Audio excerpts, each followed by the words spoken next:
Kelsie, how are you, lovely? Carlo, I'm good. How are you? That is so good. I'm excellent. It is almost 10 a.m. in the morning here. What is it over there? Where are you? I am in Canada, Ontario. I'm just outside of Toronto, or Toronto. Toronto, as you guys say. Toronto. And I'm in Melbourne. Yes, Melbourne. Melbourne. Melbourne. Melbourne. Oh, I'm so excited because we've been well, we felt like we were friends for years and we just went back on our Instagram all the way back to the first message. It hasn't even been a year. And I think that's so special because it's like we've had such a in-depth friendship, never met, but just on WhatsApp and Instagram for what, maybe 10 months or 11 months, whatever it is. just under a year. But it feels like so many years. Crazy. I was so confident that it was 2 years at 3 years. least. It's crazy. What have you been up to today? Today, it was actually a beautiful day. So here in Toronto, it is just on the cusp where it's spring, but we're getting into some warmer weather. So I was able to go for a really nice walk, and we got out and went for a drive and just anything to enjoy the sun, right? As Hmm. far as we can go right now. But just honestly took it pretty easy, relaxed, and meditated, did some journaling. I read a few excerpts from a really cool book that I will share. And yeah, I just took it easy. It was more of a relaxed tune in day. Sounds good. What are you Yeah. most excited about in life right now? Honestly, that's such a good question. Wow. What am I most excited about? I think right now it's really fostering and using this time that we've been gifted, should you choose to perceive this that way, um, to the best of my ability to simply foster more joy. So every day it's something different. And I think I'm most excited about the opportunity that presents itself. And then whatever that means day to day, I roll with. So one day it could mean being very excited about a walk or having an exercise. The next day it could be making a really cool nourish bowl. The next day it could literally be marking a stack of essays from my year 12s or grade 12s. But at the end of the day, finding excitement in those mundane aspects, because right now that's what we're doing. So choosing to see those in a way that still fosters happiness has been really fun. That's so cool. And something really awesome to be excited about because it's like some of the, like you said, some of the things that you're doing anyway, but finding joy in them while in this time. And I love that about you because you've been such a massive support in my life and such a good friend. And again, this is like the power of social media. And I'm pretty sure we met. It was I was looking through hashtags of consciousness and clearly, um, and I was just scrolling through and I seen a book come up, and the book was a children's book, and it was called the I Am Song. And I seen it, and I'm like, this is really cool. So I clicked on it, and I was reading the post, which was your post, and I'm like, man, kids need this. Like, this is really, really cool to plant seeds for children, which is obviously the next generation. And where do you start? The whole education path is when they're children, and you start putting in good things. And then I sent, obviously, I commented on there, and then you sent me a message, and then we went from there. And I ordered one of the books for my nieces and nephews, and I was blown away at how conscious you were, but then also like just an incredible human you were. And right now you're, if I get this correct, you're an author, a teacher, a speaker. You used to host, or well, before all this happened, events. There's so many incredible things you do. So I know a lot about you because we've WhatsApped for so long and lengthy WhatsApp messages. But for the audience and for the people that don't know much about you, can you give us a wrap up of your life from start to where you are now and all the things that you do? Sure. So that's so exciting. You pretty much hit the nail on the head right there with those titles. But more than anything, I think that the understanding of the messages that I try to promote, and not even promote, but remind us all of, are the key driving force that drive every aspect of the work that I do or share. So yes, I am a teacher in the classroom, Mhm. and that's something that I'm now doing in high school at the high school level. But apart from that, I did create and write my I Am song, that children's book that you were so kindly speaking about. Thank you. I'm so happy that that resonated, because here we are. But that's something that I really wanted to drive home the messaging of the power of our thoughts and our words in creating our reality, and reminding our kiddos that they have that, not only that power, but in being conscious of the way they speak about themselves, and therefore choosing how they want to experience their life experiences. So from there, I was able to publish the book and get into some pretty big industries with it, which served as kind of a catalyst for my own wanting to expand. Yep. And from there, I hosted little things in the beginning, like empowerment workshops, different circles, and sorts of guided groups to really reinforce that messaging. And then I found myself in a space of wanting to reach more people at a bigger scale. So fine tuning other messages through, you know, blogs and videos and other things have transpired again into really acquiring multiple speaking gigs, which has been so much fun, because being a teacher, it's actually through you, Carlo, who helped me to really identify with how cool would it be going into the schools and showcasing these messages, which I know is something that we had both spoken about on other sides of the world, but I really did resonate with it. So having that in as an educator in the system really helped me to speak to the importance of those messages in schools for kids and teachers and adults alike. So I've been able to do quite a few of those, and also segueing into more of the corporate world and tying in the business aspect, because when you know who you are, then every aspect of your life can flourish, right? As within, so without. So that was the biggest component. But right now, obviously, that's at a standstill in terms of physical speaking gigs in person, but it really just provides me the opportunity to, again, pivot and shift and see how and what I'm going to expand into next. So it's just been a really cool opportunity to see it grow and change, because it's always growing and changing. So the message remains relevant and important, but the paths are, fluid. So that's really fun. Amazing. And what do you then? How did you get into that, and how did that lead you along this path to where you are now? I think as I started to speak about the book and to the book, I recognized that while children are obviously in need of such an important message, that there's so many adults alike that are needing to unlearn some of the programs and beliefs that they've kind of picked up along the way, and really unlearn in the sense of being brought back to the remembrance of who they really are and the magnificence that they hold. And the more I would speak about this, is the more passionate I would get, but equally the more sought after I would be in terms of sharing those messages. So I naturally was able to find stepping stones to reach more people through my sharing of it. And through that, I guess I found myself in a place now where I just can't shut up, because I want to share, and it's just a passion, and it runs through every aspect of what I want to do. So I have written a second book, which is amazing, and I haven't actually like vocalized. So this is like the first like of Exclusive that. preview. Yes, exactly, the preview here. But it hasn't been published yet because it's still in the works in terms of the logistics. But I know that I want to move forward with that, as well as really drive home the importance again of my messages in a platform or multiple platforms that can reach as many people as possible. So I think that's why I've gotten to this stage or level, because I'm trying to reach people to help inspire them, but not to fix anything outside of them, to simply remind them of how magnificent they already are and the power that they hold within. So, and I think right now, especially, that's very needed given what's kind of transpiring in our physical reality here. So, a lot of people are sort of eager for wanting to connect with themselves right now, which is why Mhm. it's a beautiful opportunity for me to continue to share. I love that.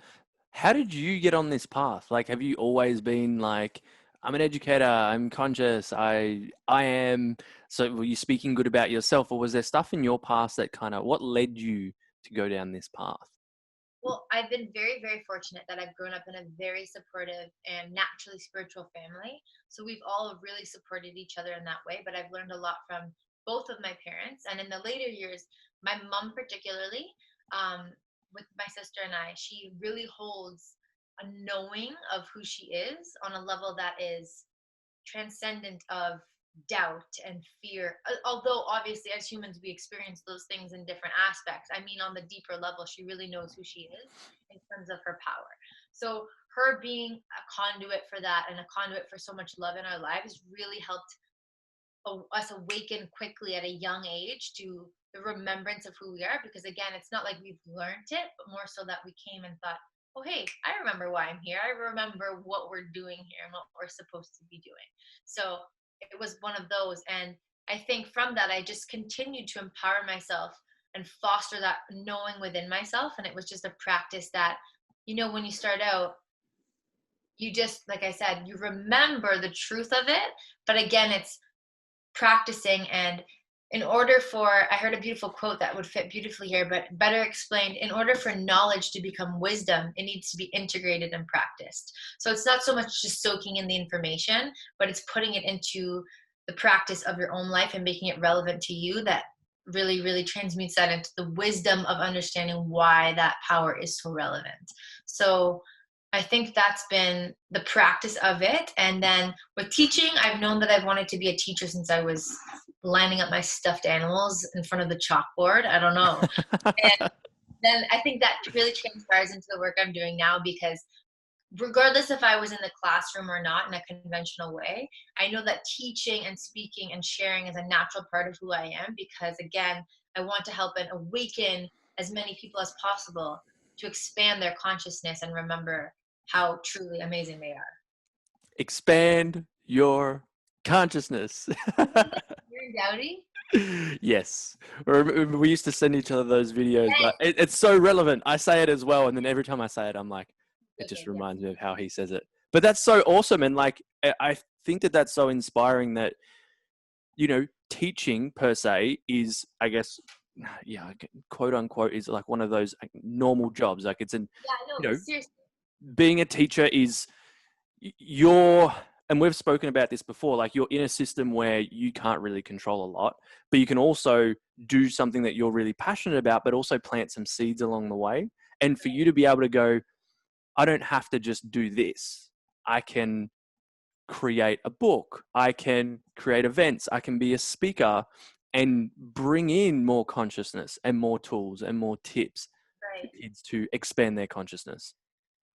Absolutely. Thank you. That's perfect. That's exactly what, and for me too, it's one of the main reasons I wanted to get into teaching is because, as many of us know, a lot of the system, whether you're in Australia, Canada, New York, or states, I guess I just list one specific city or the state, it's more about the fact that the system isn't always supportive of everyone. And it's not Mm. supportive of all learners and therefore not all individuals. And Yeah. that was one of the main reasons I wanted in, because I wanted to change the system from within the system. So Mm.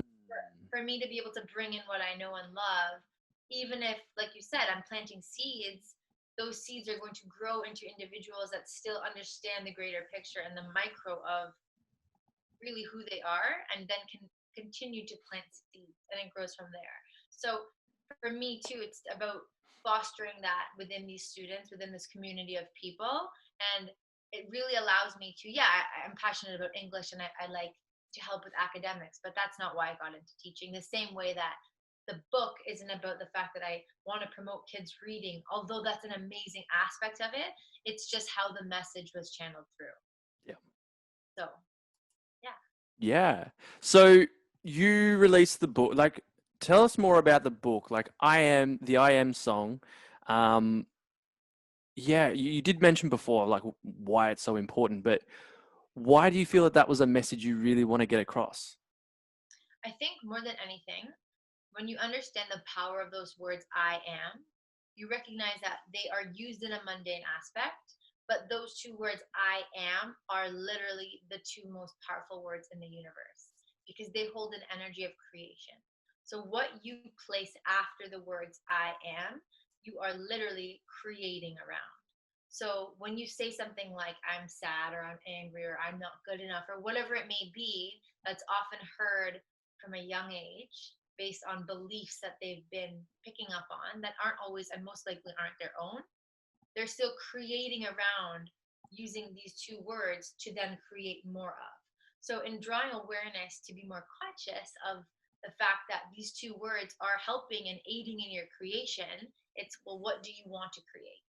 Do you Yeah. want to create from a space of lack, uh, mindless banter about things that don't fuel your happiness, or do you want to create more of what fuels and nurtures your joy? And I think that was the biggest thing, was to showcase when we think or speak something, we're literally creating and placing an order in the universal restaurant. So by being more mindful of the orders that we're placing, we can then start to take control of the power we hold in those manifestations and that reality that will physically manifest for us. And as kids, they really easily buy into the fact that they're awesome. So when they're able to speak about it, they don't feel condescending or cocky, because it's really just the knowing of their own truth, right? So as adults, I found that that was a message that again needed to be sort of honed in on, because the only reason it's forgotten or needs to be unlearned is because people believe, based on societal expectation and paradigms, right, that they aren't already worthy. But through the practice and the recognition of those affirmations specifically, it really brings light to the fact that you're already enough. And by recognizing that you already are, you become a magnet for more abundance. Yeah, and I guess that's relevant in all ages, like not just in kids. Yeah, yeah, Yeah. totally.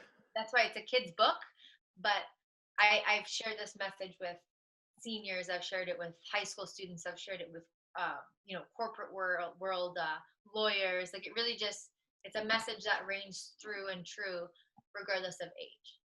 So is this all about, so when I do, or when I've been taught and then do myself affirmations, it always starts with I am or I have, because, I will or I can, or I can's actually not a bad one, but I will is like, it's not affirming it. It's like You're one hopeful. day. Yeah. So yeah, the whole reason for that is that when we say things like "I hope" or "I will," you're liking the idea of it, but Yeah. you're not actually believing in the fact that it already exists. But when you say something like "I am amazing," as opposed to "I will be amazing," or even "I have enough money," as opposed to "I want" or "I hope" or "I will have enough money, the aspect of really buying into it now, what that does is it's the energy behind the feeling of it. So when you say something like, I have so much abundance, or I am so abundant, that feels really good. So it's the feeling of that that actually amplifies that into the physical plane. So the more you can feel into the energy behind what you're saying and play with the emotion of how that feels, your body, your mind creates more based on the energy of where you're giving focus to. So it really is understanding that energy really is everything. And when we focus, our words amplify energy and therefore the emotional state, which again speaks to and produces more of where we're attentively focused. So if you say something like, I will, you're again focused on the fact that that might happen, will happen, you're hopeful. It's not in your now moment, and therefore you're not creating more of it. It needs to be focused into your now, which is again why on the other side of the coin, if you're focusing on something that feels negative and you're saying, I am this, I'm bad, I am whatever, again, you're giving energy to something that's unwanted. That's where your focus is. Therefore, you're creating more of it. Yeah, so by saying these statements, whether it's the good ones or the not so good ones, you're affirming it that that is your reality. Right. And when it's I will, or what were the other ones? I will. Is a really big one What's that? because I hope. hope. I Yeah, so hope. we're placing it in a future event that means that we can't have, let's say, I am happy now. So I am happy, I am fulfilled. It's like I will be happy when. So it's like placing it in a future event that means that we can't be happy now, which means we're taking the power away from being happy and feeling these things and doing these things now. And the irony of that is the only reason you're not feeling happy now is because you're placing it in your future. When Mm, putting it, it's almost like you're creating a bridge between where you are and where you want to be. And the only thing that's in the way of what you want is the bridge you've created based on the false limitation in your mind of the mhm, fact that it's not already here. Because something I always go back to in my teachings is that the universe is abundant in every way. So all there is abundance in the universe. So there's no lack. mhm. But when someone's focused on lack, they get an abundance of lack. So, right, because it's all abundance, whatever you're focused on, you'll get a plethora of. So, for people that say, "Oh, I don't believe in this doesn't work for me, all I see is lack," okay, sure, your wish is answered. You're going to get more of that because that's what you're giving focus to, Hmm. right? So it's the same way with affirmations. But the biggest thing too is that affirmations, through the creating of your elevated emotion, it's the feeling of how those words feel because of the energy that they carry. So when you speak to yourself in a way that creates an elevated emotion, you really do raise your frequency, and therefore you're a magnet for more anyway. So it's a huge dualistic, like there's so much to it, right? That affects you in such a Mm. positive way. It's that whole aspect of energy in motion is emotion, that it creates that emotion. And if your energy is then focused towards problems, you create more problems. You'll find more problems. It's that whole, when, if I say, look out, well, I'm looking outside, look outside and notice all the white cars. And you look at all the white cars and I say, close your eyes. How many were yellow? You'll be like, I wasn't focusing on yellow. And it's like, yes, because you were focusing just on the white. And if, same with problems, same with lack, scarcity, all the, again, even right now with stuff that's going on in the world, if you focus on the negatives, you're going to find more of them. But if you start to focus on what things do I have, what things am I or can I be right now, you start to bring more of that into your life. And this is, I know a lot of people say this, and it's kind of like, what you attract and what you be, you attract, your vibe attracts your tribe, all of that. It literally is true. And I can say it for so many areas of my life. When I've been like, I am prosperous, I have, enough money, I am making money through multiple streams. What do you think's happened? Like, that's come into my life. Different opportunities have come up. But the same when it's like I'm surrounded by positive, inspiring leaders, I start attracting people like yourself.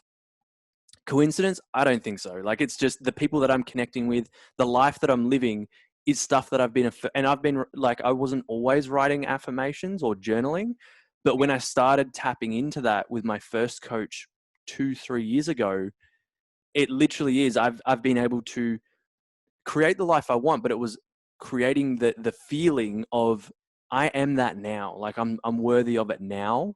Right. I have, therefore I attract it in.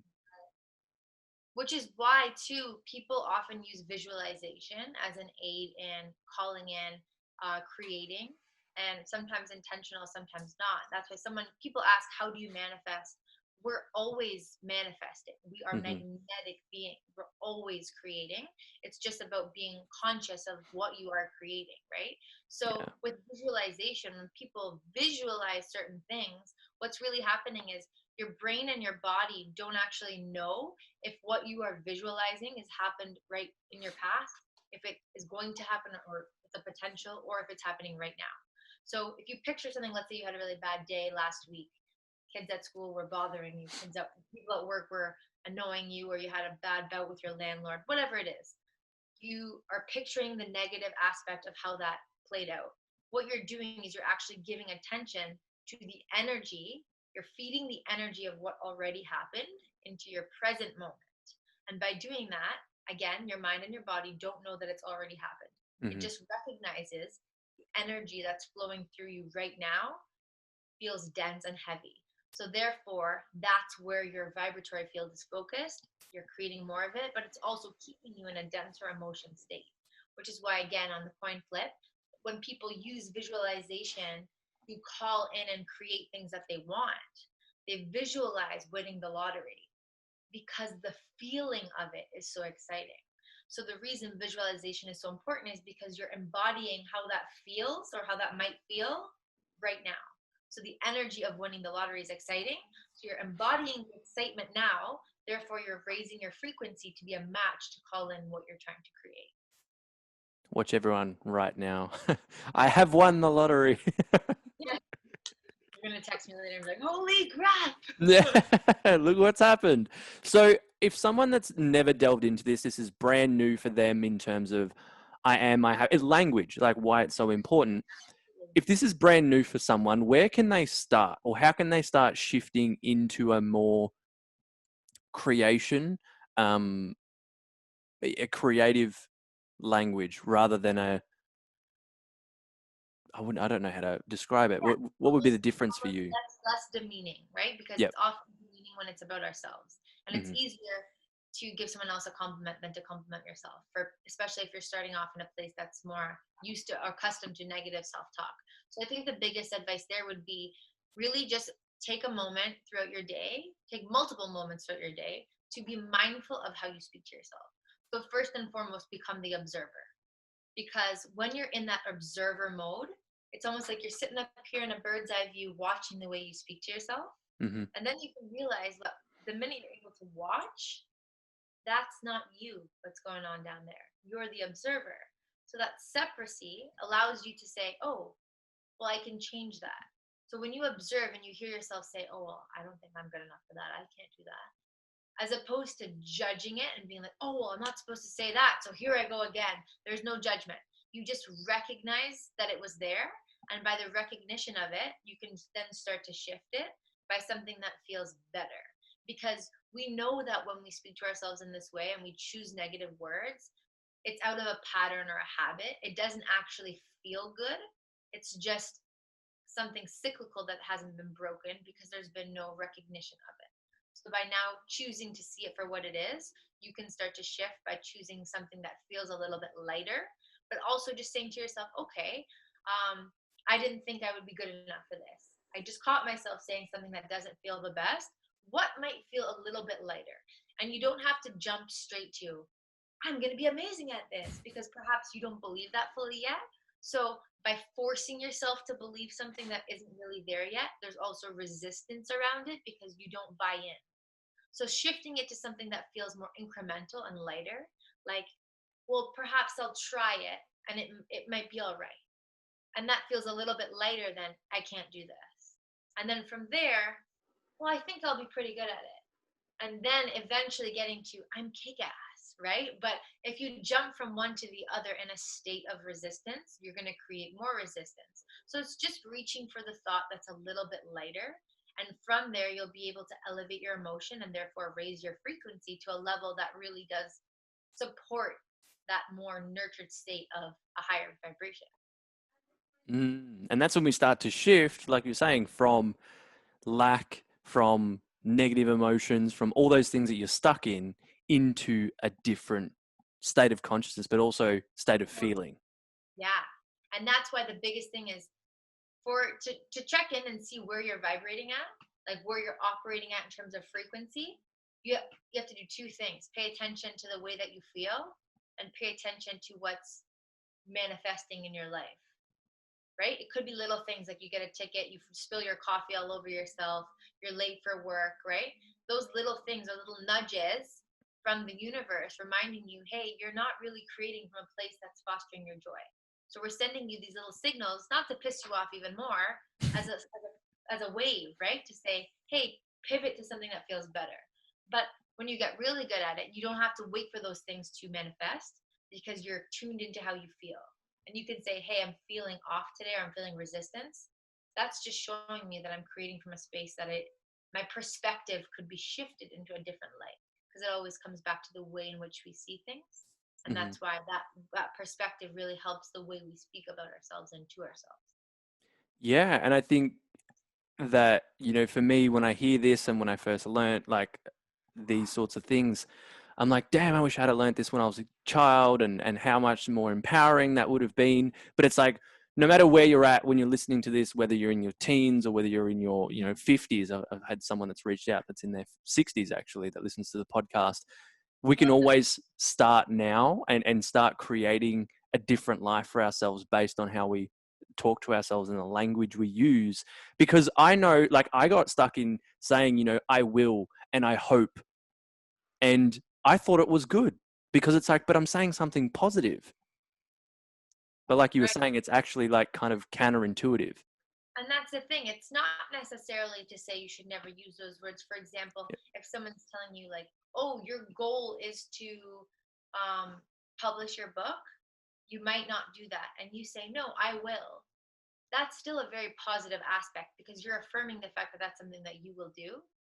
But what I mean to say is, in terms of self talk, when you're really Yeah. empowering your spirit, you want to be very mindful of the fact that you already are, you already have, you already are doing, right? Everything Yeah. right now, present tense, to really empower yourself in a way that, especially when it comes to adjectives about the self, is what I should mention. Like powerful, mindful, smart, beautiful, right? You already are. Worthy is a huge one. Because when we do the I will with like worth or being enough, it really showcases the idea that we feel that we need to do something to prove that worth. Hmm. But you're already worthy by simply existing. So when you can recognize that you are worthy now, those things that you felt you have to do, now they just become fun. They're not equivalent to your worth. They're just fueling more happiness, but it has nothing to do with you proving you're being enough. Mm. And I think, like, even with the, I will be a successful author when it's like, no, I am a successful author now. And you'll start, like you said, having fun with it, being in joy. I am enough now. I am successful now. You'll start doing things out of freedom rather than it has to be done this way. And I won't feel the good feelings until I get something, which normally, or as we know, isn't usually the case. You probably go for the next thing after that. Right. And even when we want something in the future, we can still change the way that we say I will. Like when I found the list that I created, and this was even before I knew the power to this extent of the words and the thoughts in terms of how real magnetic and magnificent they are in creating for us. But I created a list in my second year of university, I think, of uni. And it had said, not I will, but I am going to be offered a teaching job upon graduating immediately. Mhm. I am going to create an inspiring work for kids. Didn't know what it would be. And it's funny, I don't even remember having that thought. But that just shows that it just was a knowing, and it was in there. And it was in the universe, it was gone, I knew it was happening, and there was no doubt. And I wrote this down on a piece of paper. And when I found it later, I was offered a job right out of uni. And I did write my children's book in my last year, which was published at the same time that I graduated. So it was a really cool thing to look back on and see, wow, look at the wording I used. I didn't say I will get offered a job or I will write a book. I said I'm going to. And even though one could argue that it's still future tense, that I am is a knowing. Like that's a surefire. I am going to do this. I Mhm. am this.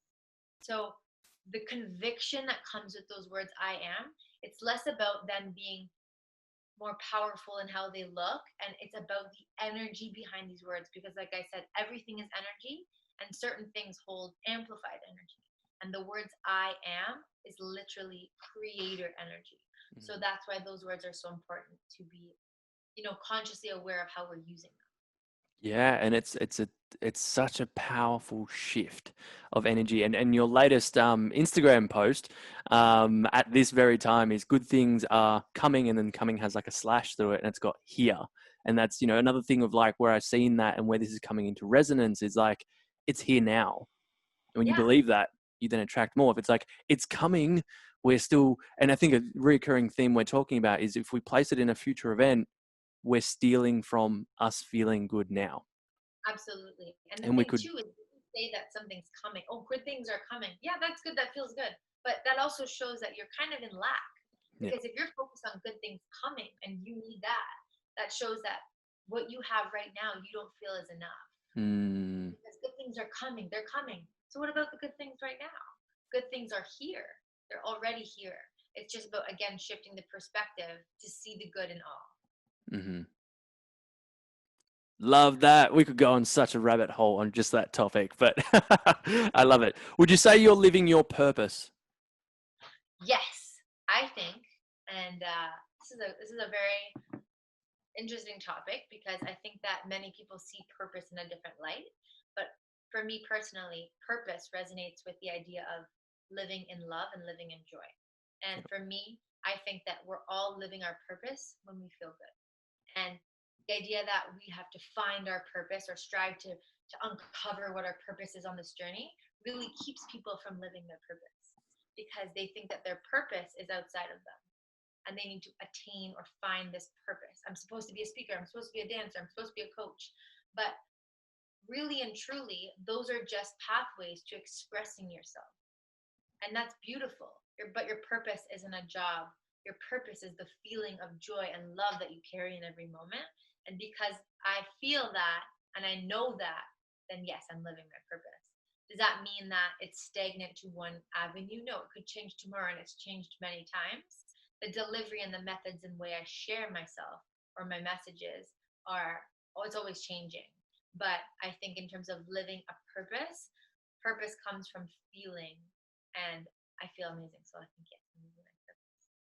Whoa, that is incredible. And I love that so much because it's something I teach in my programs is that Good. it's not a one thing. Like my purpose is to um, write this book. And it's like, but what if you never write the book? You feel like you've never lived your purpose. And it's Right. also in like a one-off thing that's like down the path and all this. It's like my discovering through my purpose, I discovered it, and we do it through a journaling process of going back through your life and finding those bits that were joyful for you. Where are those patterns in your life where it stood out?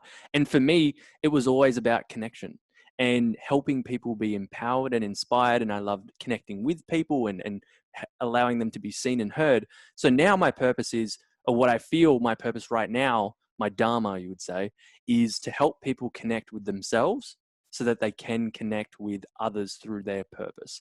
Now, that's Absolutely. my purpose. How is that done? That could be done through millions of different ways. I could be a cafe owner. I could be a speaker, a coach, a mentor.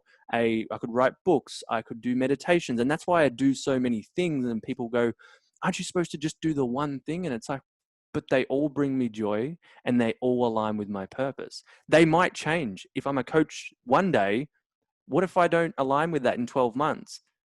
People, I used to get attached to, I need to be this thing forever. And it's like, no, your Exactly. purpose can be shared in so many different ways. And then to your point, when you think it has to be one thing, you actually restrict yourself from the opportunities that could flow in. Yeah. So I think that's huge. I agree with that fully. How do you Yes. think? So that was my way of people finding their purpose. How do you think people can find their purpose? I think that this is going to be very counterintuitive, but by stopping the need to find it. Gotcha. Because when you really tune into the fact that you already are enough without this said purpose, you recognize that you're living in joy and gratitude and acceptance of everything that is. And then the ideas will flow to you in a way that the lights come on and you say, oh, I feel really called to do XYZ. And in doing so, there's oftentimes a few trials and areas where you say, okay, yeah, I thought that was it. But, like, I mean, you're talking to the person that's made like 16 different things because every week I think it's this and this. Like, I just have fun with it. I'm not attaching myself to any one thing, right? And that was in the early stages too of projects and really cool aspects. But when we feel that we need to figure out exactly what it is we're supposed to do, we create a restrictive energy around, again, things flowing into us, whether it's insights or opportunities, right? So I think in finding your purpose, first and foremost, you need to find yourself, which means not the jobs you do and the people you're connected with, like nothing outside of you. But when I say find yourself, I mean find what truly brings you joy, not in a materialistic way, but in the aspects that heighten who you really are and what fuels your feeling good. And when you find ways to connect to yourself and, become more aware of who you are at the soul core level, you bring up an awareness of then how you can share that love with the rest of the world. And however you share that love is your purpose. Because love is everything, right? So when we're able to share that with others, that's purposeful. But you can't share that love, love, love until you love yourself. So Mm. connect with yourself first and foremost, then your purpose will just come to you. You can't go on like a mad search for it, right? Because it needs to feel natural, I think. Yeah, I think there's a big difference between, like you were saying, the finding your purpose and then living your purpose in the now, which can go back to I am and I will. I will find my purpose, and it's like I am living my purpose. Absolutely. I love that. What is the worst thing that has ever happened to you, and how is that the best thing that has ever happened to you? Wow. That's I don't think awesome. I've ever asked you this in one of our conversations either. Okay, yeah, you did. You did. And I didn't know how to answer it. You bugger. And here it is again. No, I'm kidding. You know what? I think that it's a little bit more general in terms of an experience or an example, but I think that whenever, and this is personal too, when I say we, I mean me too. One of the worst things is when we have an idea of how something should be, whether that's a job or a specific opportunity, a relationship, like whatever it is, we feel it needs to be this way. And often, when in my personal life I felt that it needs to have been a certain way, I've really had a box around it, right? And something comes in and just, it's just the total opposite way. And at first, because you're so attached to how you feel it needs to be, it can be very devastating because of that attachment. But every time it opens up an opportunity to flow and the energy move in a way that you couldn't see because you were so stuck in what you thought it needed to be. So I think that's one of the biggest things in terms of any aspect. But I think another would be personally, and this has been a lesson of mine in this lifetime that's been so beautiful, but obviously hard in the beginning, was putting validation and asking for answers outside of myself. So, going to someone, or whether it's a confidant, a friend, a coach, a psychic, like whatever it is, needing to know answers. Hmm. But usually you are, well, always, you already know those answers, but they haven't come through yet because either you haven't been tuned into yourself, and again, you're looking outside of yourself, or because you simply haven't chosen to hear them. And I think that in looking outside of yourself for validation, you're always brought back to yourself.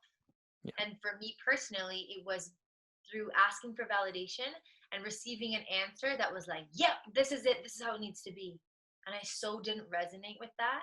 And it sent me on a rabbit hole of like, oh my God, no, but I was told this, but like, I know in my heart it's supposed to be this. But I was putting more power and value in somebody else's prescription for how something was supposed to be.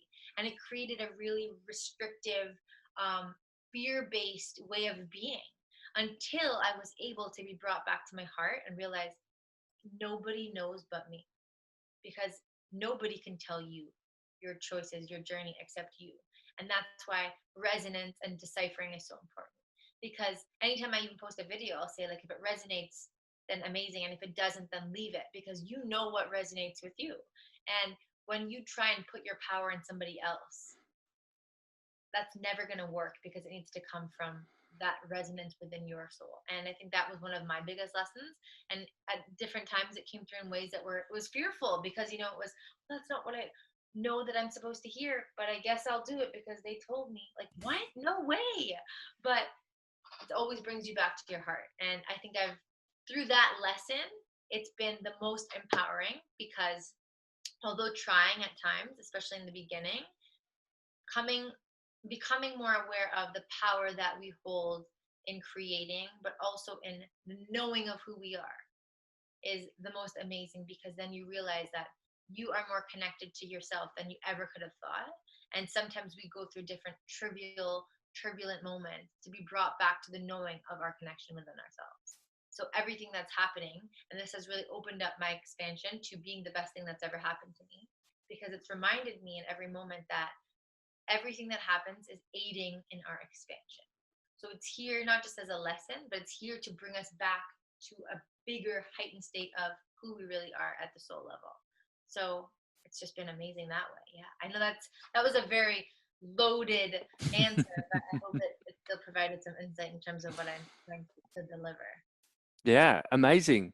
Is there one that you could share with us, one specific thing that at that moment you maybe gave away, you searched outside of yourself for validation and you were like, that was worst thing, and then made you realize I need to go within? Yeah. Let me see. One thing I was told was by a mentor that, I think it was teaching related at the time. And this was, you, even in uni too, it was like there was a huge surge of teachers in Ontario at the time, where there was not enough jobs Yeah. at all. And the logistic and realistic, thing to do was not going to teaching at the time, and many people dropped out, especially because I teach English, which is not like a science or math. So it was a little bit more difficult to get into because there were more English teachers. Yeah. And I was told that it was absolutely crazy and that I needed to switch programs in order to save the career that I potentially wanted to have. And at one point, I actually withdrew some courses to fit a system that was safer. So I had to take courses that I wasn't really resonating with, because that way it played up on the larger scale, but it didn't keep me in certain aspects of the teaching realm like I wanted it to be. And when I when I pulled out and I switched it, I was told, yeah, that's a good job. That's much safer. You're going to be a lot better in the long run. And it felt so wrong that, and I think the biggest thing is it didn't just feel wrong because I was doing something that is what I wanted to do. It felt wrong because I was listening to someone, even though my inner guidance system was telling me the opposite. So I was going against what my inner guidance system was telling me. So Mhm. that's where the discord came from. And that in that moment, I quickly switched everything back, was told I was crazy, but got in with an opportunity that far superseded anything I was told could happen.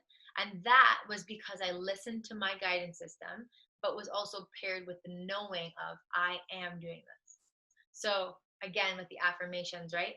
They came on even stronger because I really had to empower myself in that moment to trust in myself, which doesn't always come easy to us, but it's always about practicing that trust and practicing the empowerment of ourselves with that trust. So those two in combination really helped traverse that time. And now when I'm faced with an opportunity where it's like, okay, well, do you need validation here? Do you need to look outside of yourself? It's a hell no, because I remember through the lesson of nobody knows but you.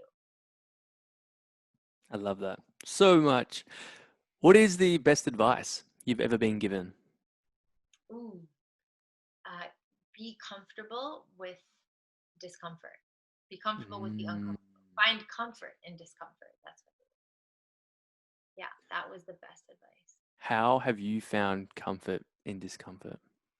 I think, especially through moving through times of uncertainty, which is pretty prevalent now, right, for many of us, there's a lot of uncertainty going on with every aspect of individuals' lives at all times.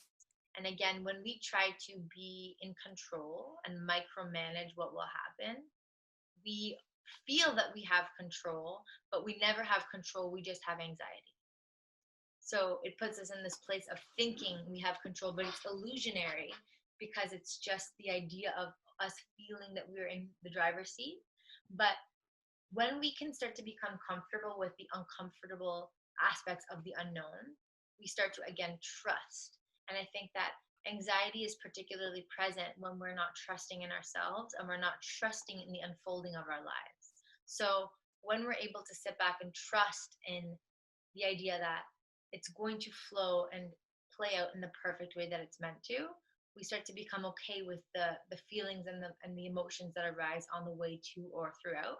And particularly when we're sitting in a time of uncomfortability, whether it's something that worked out the way that we didn't want it to, or something that again is outside of our control and how it's about to play out, or the uncertainty of it, if we can sit tight knowing that there's nothing wrong with feeling uncomfortable, because we as humans want control. So when we don't have it, there's a little bit of discomfort.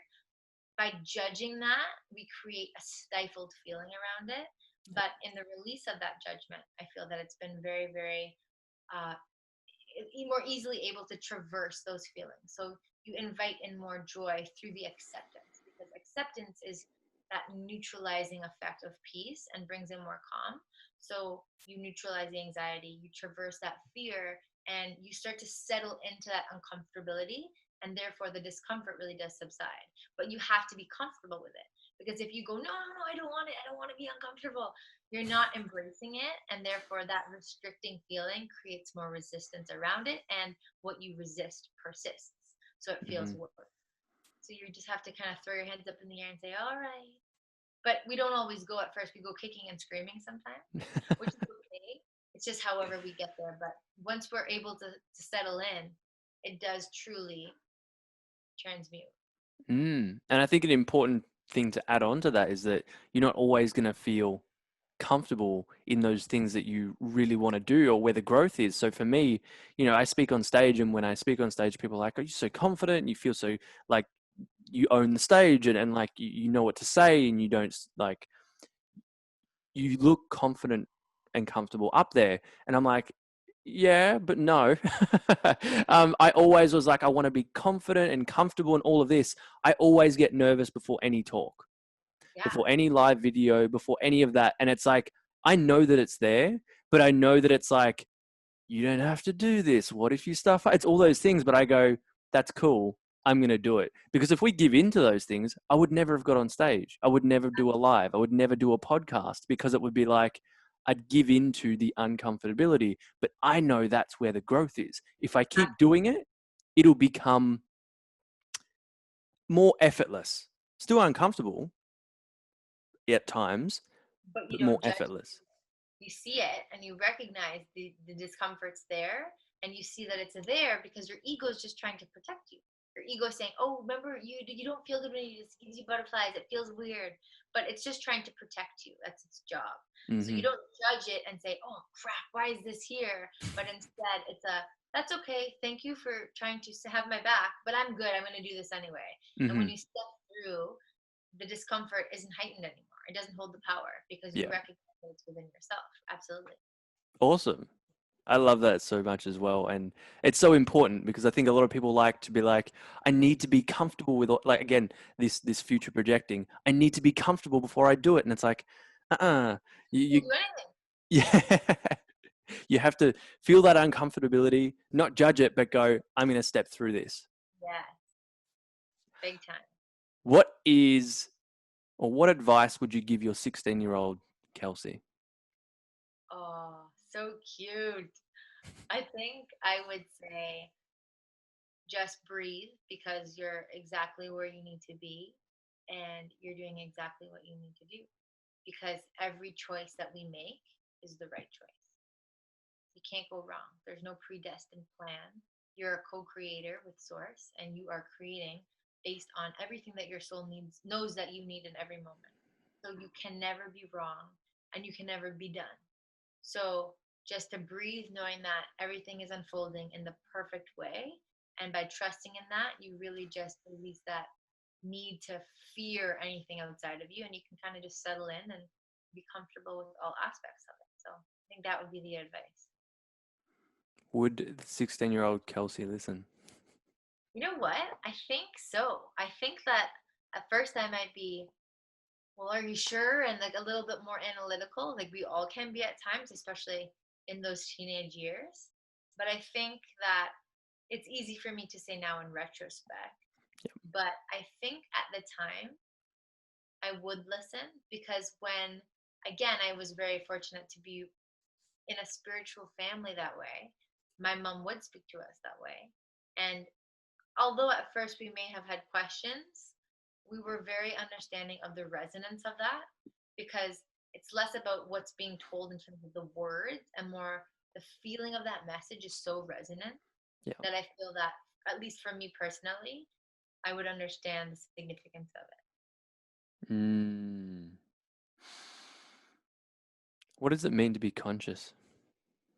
That's such a, I love that. I love that you asked that question because I think that although there may be many definitions of the word conscious, I think conscious is really understanding the connectivity within ourselves, being connected to the you within.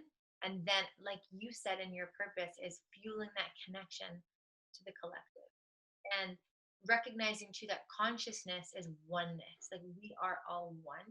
And when you have that level of understanding, you have that level of love for the world and conscious in terms of seeing the bigger picture of the fact that you are a spiritual being having a human experience here. And when you can come back to that knowing, then you don't judge these physical aspects and these physical experiences the same way because you are conscious of the bigger picture. Mm-hmm. Yeah. Powerful. You're powerful. Powerful. You're powerful. I am powerful. I powerful, exactly. What impact do you want to have on people, the community, and the world? More than ever, I think I know actually, to bring them home to the idea that they have everything they need within, and to remind them of how awesome they are, because we're all so magnificent, but we're not taught to remember that. And we're not taught to remember that we are so much more powerful than we give ourselves credit for. We think that all of the power lies outside of us. So reminding them and having the impact of awakening the masses, and on an individual level, to the understanding and the remembrance, I like to say, of our innate greatness. Because when that is remembered and reminded of, then we can become more conscious in how we fuel that understanding and use it to create and foster more joy, because life's supposed to be so freaking fun. It's supposed to So be fun, but we rob it from ourselves. yes, we cut ourselves off from joy, because when at the core level there's only joy and there's only love. So if we're experiencing anything other than love and joy, we're creating a block. So I think that's the remembrance within. So knowing that if you're not experiencing joy, it's because you yourself are blocking yourself off from that joy. Doesn't mean that we don't have unwanted aspects and right trials and tribulations, but perspective, the way that we're looking at it, often cuts ourselves off from the feeling good. So if we can shift that and become more conscious and aware of that, we can tune that frequency to feel good and create more elevated emotion. And that's what I want to do. I want to inspire people to do that within themselves, because they can do it within themselves. And you are, and that's why I admire you so much and am inspired by you. And I think that's why we really connected, and wrapping this conversation up is like, I want to acknowledge you for being that person that, chose to step out, chose to face the uncomfortableness, the fears and all of that, but you knew you had a important message to share, and you're doing that through everything that you do, whether it's teaching, the books, the speaking, the events, all the things that you do. And I, as a friend, I love you so much because you've played such a big role in my life, especially last year, 10 months ago, when it was an important time for my growth, and I had someone like you that was accepting, loving, was subconsciously putting, just through conversation, these things into my mind that really helped me along the journey. And having friends that care so much, but also teachers out there that are teaching our children, an author that's writing books that is actually getting across an important message to people, I think is so incredible. I think you are amazing. And yeah, I think I'm really excited for what else you're going to bring to the world, because I just feel it's just going to be so important, so impactful, and so amazing. And like you said, last year was a pivotal time, and no coincidence that we entered each other's lives at the perfect time for both of us. So that was on both levels so synchronistic, and just blossomed into this like deep, amazing, beautiful friendship. So I'm so grateful for you, because you inspire people every day, and you inspire me every day. And the way that you show up for yourself even is so felt. So you have the most beautiful energy, and I'm just so grateful to be on this journey with you. So much love. All the love. I'm feeling it. I'm feeling it. How can people connect with you? How can they get the book? How can they, anything that you have to, because you've also got products as well. So how can people find out all about this and follow you? Yeah, absolutely. So I guess my main hub is Instagram in terms of social media. So it's just I am, hey, yeah, I for Kelsie Josephs. Yeah, the I am plays into everything. And in that Instagram bio, I have a link to my website, where I have a page for the book. I have a page for my new affirmation deck that I just created. So that's a self empowerment affirmation deck of 33 cards. Yep. And I also have a mindful mantra mug. But yeah, so that's all available through my website, but that's also directly linked through my Instagram. But the website's just my name, so kelsiejosephs.com.